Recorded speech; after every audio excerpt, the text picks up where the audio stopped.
നമസ്കാരം, ഞാൻ ഡോക്ടർ വിദ്യാവേമ്പൻ. കുഞ്ഞു വാവയുടെ അമ്മയ്ക്ക് വളരെയധികം ടെൻഷനാണ്. കാരണം കുഞ്ഞിൻ്റെ പുറകിലൊരു കുഴി പോലെയും കുറച്ച് മുടിയും അതിന് ഒപ്പമുണ്ട്. എന്തുകൊണ്ടാണ് ഇങ്ങനെ? ഈ ഒരു അവസ്ഥയുടെ പേര് സേക്രൽ പിറ്റ് അല്ലെങ്കിൽ കോക്സിജിയൽ ഡിംപിൾ എന്ന ഒരു അവസ്ഥയാണിത്. കുഞ്ഞുങ്ങളിൽ 4% നവജാത ശിശുക്കളിൽ ഇങ്ങനെ കാണാറുണ്ട്. അത് പേടിക്കേണ്ട കാര്യമില്ല. പക്ഷെ നാം എപ്പോഴാണ് ശ്രദ്ധിക്കേണ്ടത്? ഈ ഒരു കുഴി അല്ലെങ്കിൽ സേക്രൽ പിറ്റ് എന്ന് പറയുന്നത് മലദ്വാരത്തിൽ നിന്ന് 2.5 സെൻറ്റിമീറ്റർ മുകളിലായിട്ട് കാണുന്നു.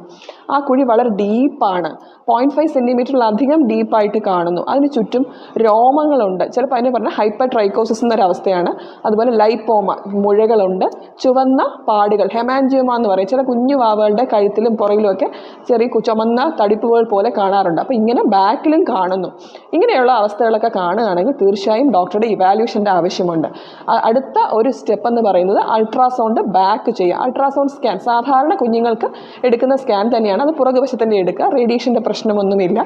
എന്തിനാണെന്ന് വെച്ചാൽ കുഞ്ഞുങ്ങൾക്ക് സ്പൈനൽ കോഡിൻ്റെ അബ്നോർമാലിറ്റി ചിലപ്പോൾ നമുക്ക് അറിയത്ത് പോലുമില്ല. ബാക്ക് നോർമൽ ആണെങ്കിലും സ്പൈന ബൈഫിഡ ഒക്കൾട്ട അങ്ങനെയുള്ള സ്പൈനൽ കോഡ് അബ്നോർമാലിറ്റി നമുക്ക് അറിയണമെങ്കിൽ അൾട്രാസൗണ്ട് എടുത്ത് നോക്കിയാൽ മാത്രമേ മനസ്സിലാവുകയുള്ളൂ. അപ്പോൾ ഈ ഒരു കാര്യം എല്ലാവരും അറിഞ്ഞിരിക്കുക. കുഞ്ഞുങ്ങളുടെ ആരോഗ്യത്തിന് വളരെയധികം ഇമ്പോർട്ടൻ്റ് ആണ്.